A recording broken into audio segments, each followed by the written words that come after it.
I said I'd slice you into a Venetian blind? Yeah. That was a good one. I think I told her, was it?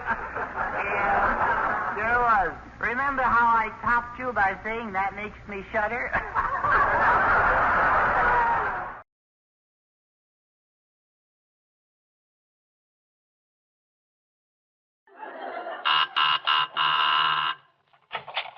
Hello, come right in. Oh, George, we've got company.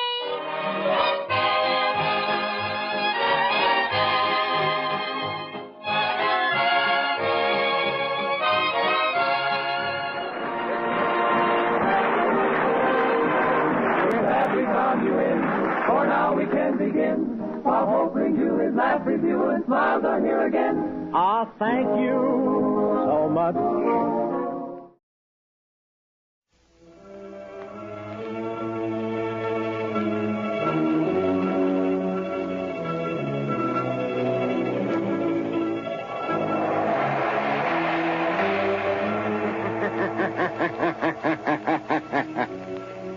Who knows what evil lurks in the hearts of men?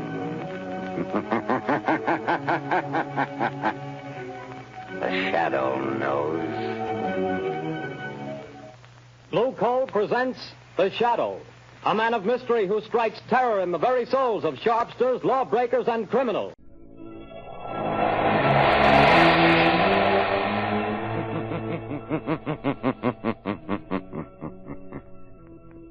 The weed of crime bears bitter fruit. Crime does not pay. The shadow knows.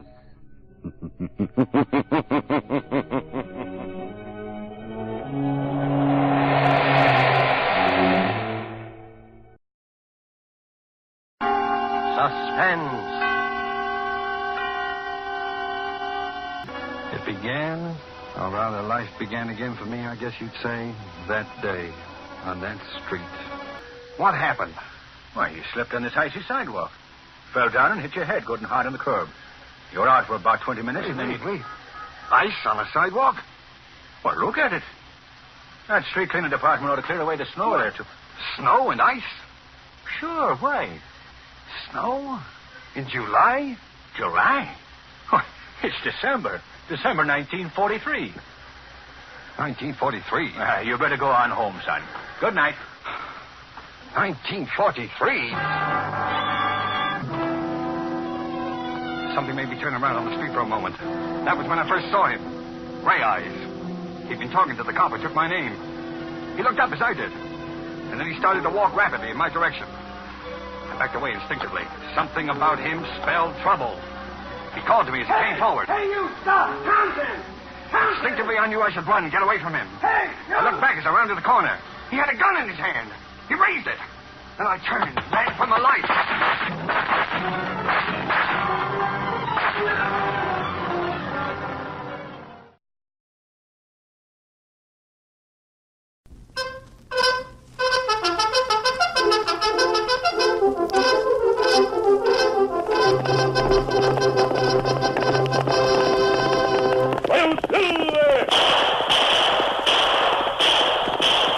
A fiery horse with the speed of light, a cloud of dust, and a hearty hi-yo silver.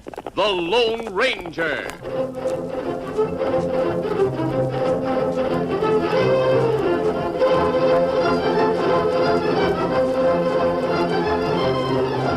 Here, take this gun. I've taught you to use it. Yes, sir. I'll leave my gun belt with you. There's plenty of ammunition. But you... I'll keep one gun. Now listen carefully, Dan. Yes, sir. Reach around the side of this rock with a gun and fire in the general direction of that opposite cliff. Now? Yes, try it. But don't expose your head or shoulder. That's the way. Now fire. Good. He fired back. That's what I want. Maintain spaced gunfire to keep his attention. I'm going to the top of that cliff. I think I can reach it without being seen. But your shoulder, you're wounded. A scratch. Keep firing. Return with us now to those thrilling days of yesteryear. From out of the past come the thundering hoofbeats of the great horse Silver. The Lone Ranger rides again. Come on, Silver. Let's go, big fellow. Hail, Silver!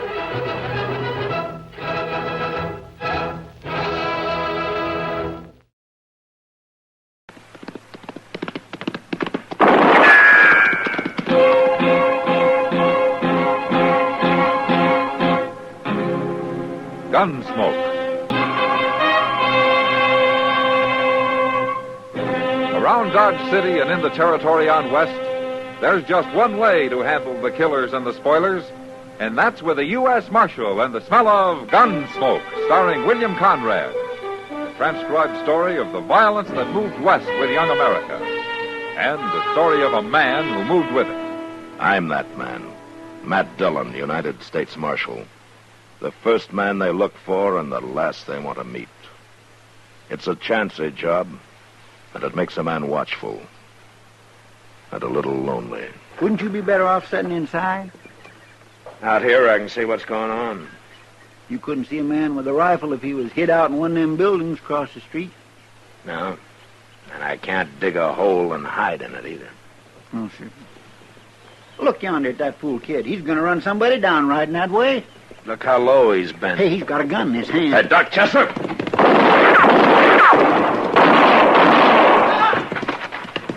Mr. Dillon, you hurt Mr. Dillon? No, he missed me. But he was shooting mighty close. Well, you got him. Yeah, I got him.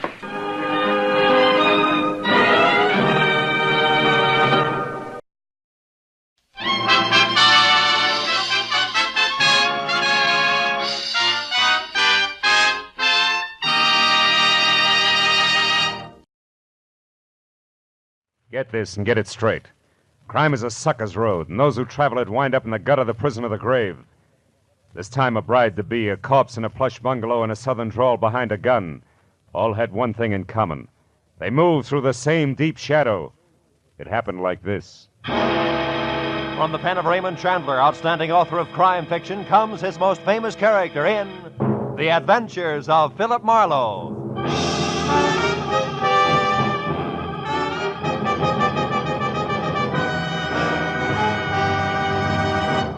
Now, with Gerald Moore starred as Philip Marlowe, we bring you tonight's exciting story, The Deep Shadow.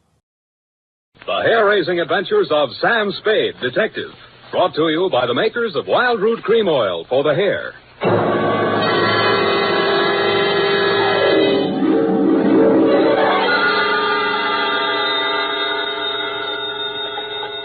Sam Spade, Detective Agency. It's me, Effie. Oh, Sam, I've been worried about you. Sid Weiss was just on the phone, and he says digging up a corpse without a permit is against the law. It's all right, Effie. I just dug him up to say hello and put him back again. Oh, Sam. I'll be down in a couple of minutes to dictate my report, sweetheart. If I get lost on the way, you'll find me in City Hospital, the psycho ward, third straitjacket from the left.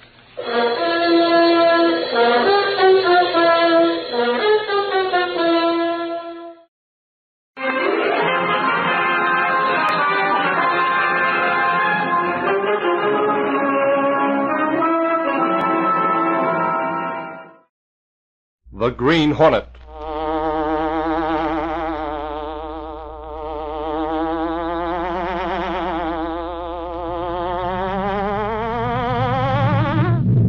He hunts the biggest of all game, public enemies who try to destroy our America.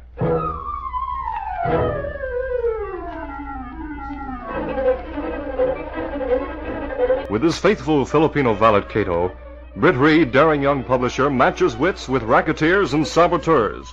Risking his life, the criminals and enemy spies will feel the weight of the law by the sting of the Green Hornet.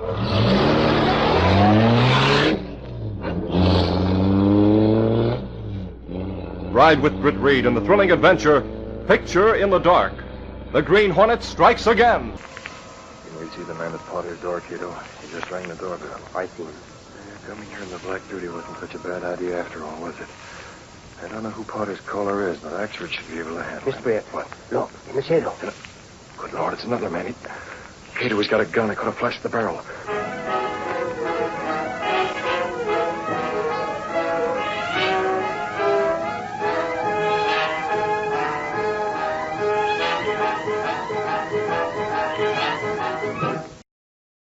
Presenting Superman. Up in the sky. Look! It's a bird. It's a plane. It's Superman! And now, Superman. When we last left Superman, he had arrived in Denver as Clark Kent, news reporter, to investigate a strange and deadly plot against the railroads of the West. Anybody looking? No. Quick. Out of these clothes. Now, that window.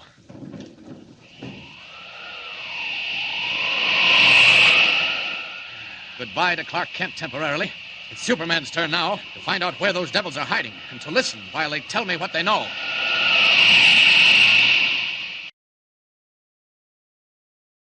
Nah, I'm just waiting for Alice. She's up there in the beauty saloon having her hair done.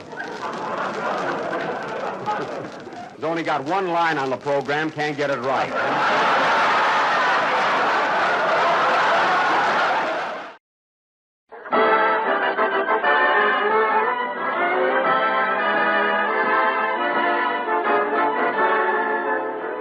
The Lucky Strike program, starring Jack Benny, with Mary Livingston, Phil Harris, Rochester, Dennis Day, and yours truly, Don Wilson.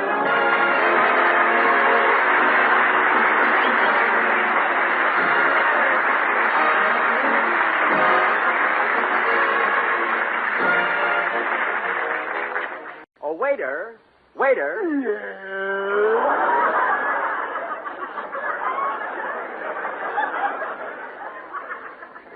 May we have a menu, please? Certainly. Here you are. Thanks. Oh, waiter, why have you got all those steering wheels attached to the counter? Those are for people who like to eat in drive-ins and can't afford cars.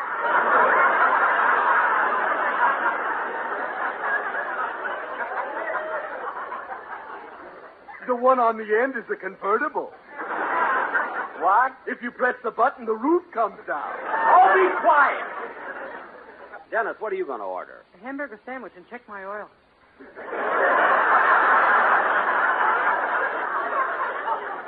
Dennis, stop going along with the waiter. Yeah, are you people going to order, or are you waiting for the floor show? The floor show in the drugstore? Yes, at 8 o'clock, Dr. Scholl comes out and does a fan dance with 2 foot pads.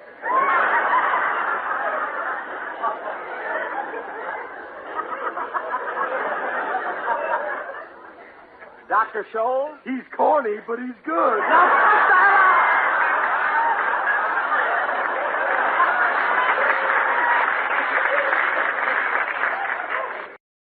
Well, here they are again at 79 Wistful Vista, Fibber, McGee, and Molly.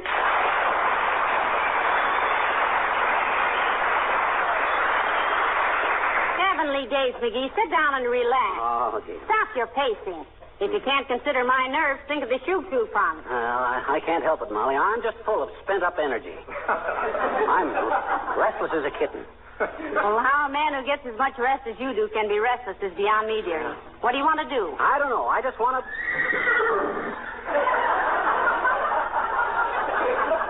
What was that? What was what? Listen. Oh, that's that Great Dane that belongs to the people next door. Great Dane? Sounded like a horse to me. I know. They've been feeding him so much horse meat when he's at the moon. Did you know they've taken in a roomer next door? Yes, I've seen her going in and out. Very attractive girl, too. What does she do? She's a procrastinator at a burlesque show downtown. A procrastinator? Yeah. She puts things off.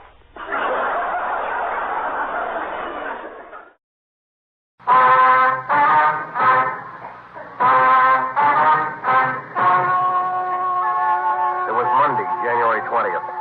I was working the day watch out of homicide. My name's Friday. The boss, Captain Kresnick, told me to expect a new partner.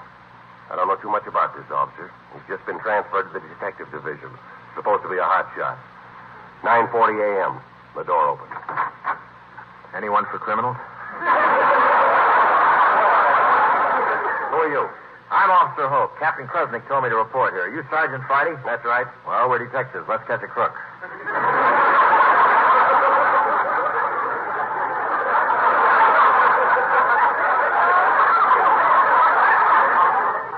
I got my badge, my blackjack, my handcuffs, my gun, and a bus ticket to San Diego.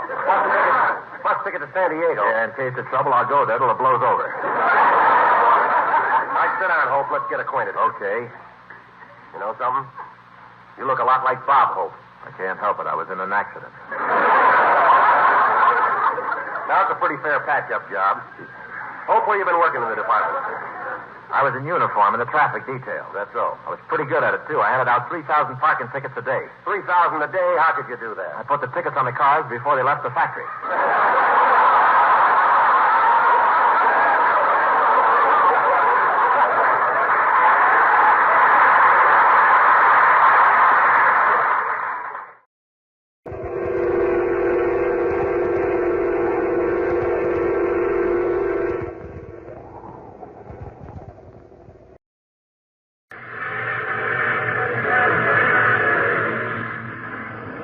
Mutual presents The Mysterious Traveler.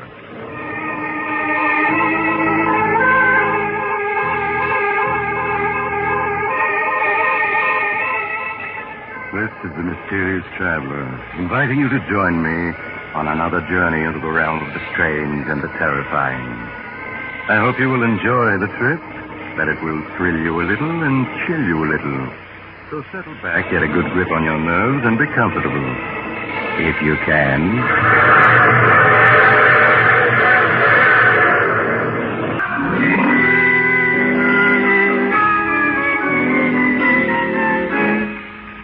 As the day wore on, the clouds of insects surrounding the old mansion in the swamps grew steadily bigger.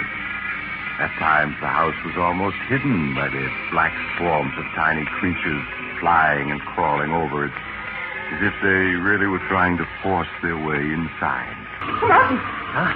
Something's happening. What? It's the house. It's shaking. We've got to get out of here. The house is caving in. Mary, quick! Grab hold of me. Come on now, before... Look out!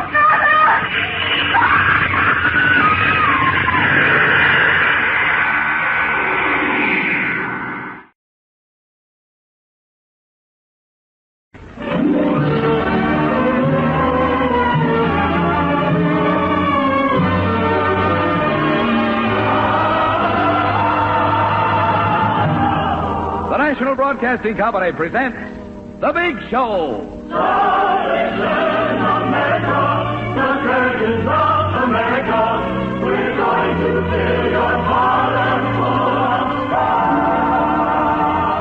The Big Show, 90 minutes with the most scintillating personalities in the entertainment world. And here is your hostess, the glamorous, unpredictable Tallulah Bankhead.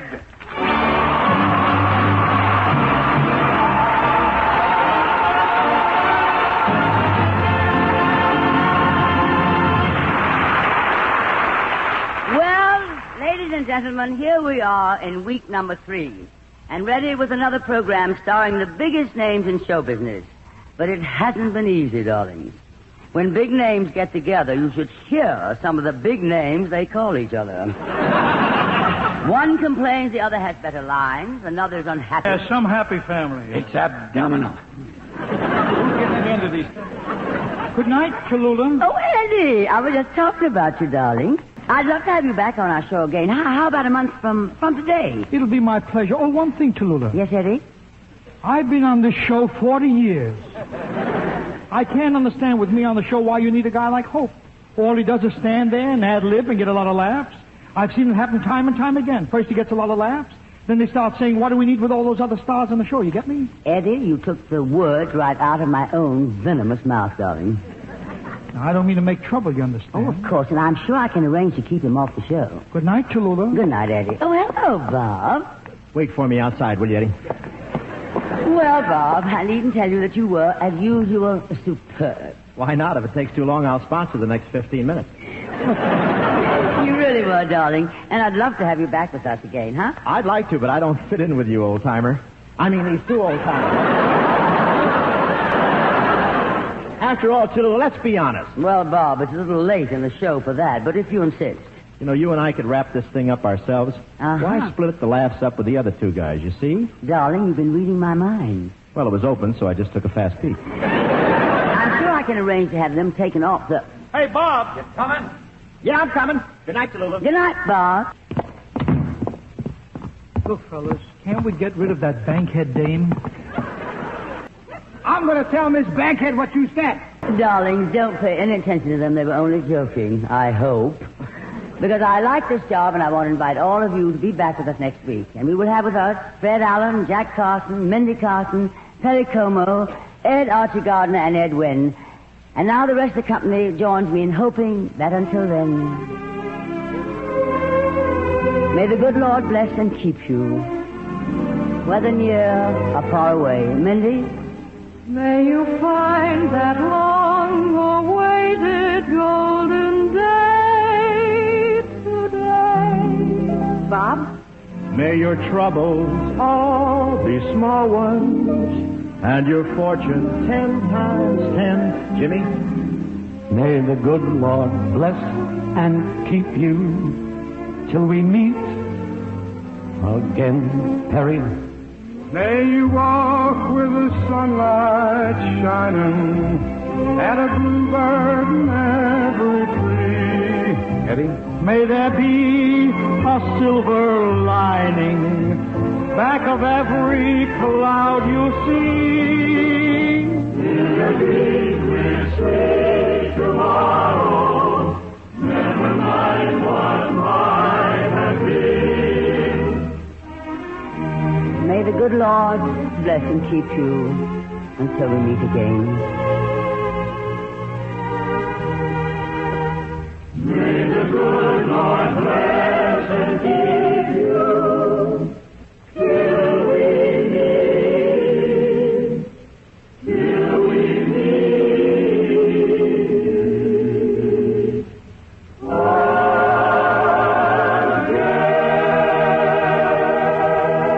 Good night, darlings, and a happy Thanksgiving.